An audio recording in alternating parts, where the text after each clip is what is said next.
করছেন।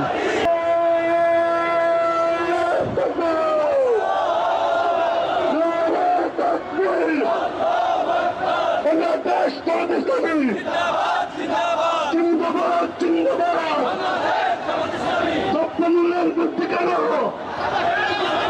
তারেক রহমান জবাব দেয়, তারেক রহমান জবাব দেয়। গ্যাসের দাম বাড়লো কেন? বিদ্যুতের দাম বাড়লো কেন?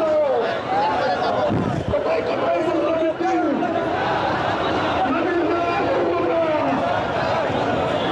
সবাই মূল্য বৃদ্ধি, মানুষ না মূল্য না।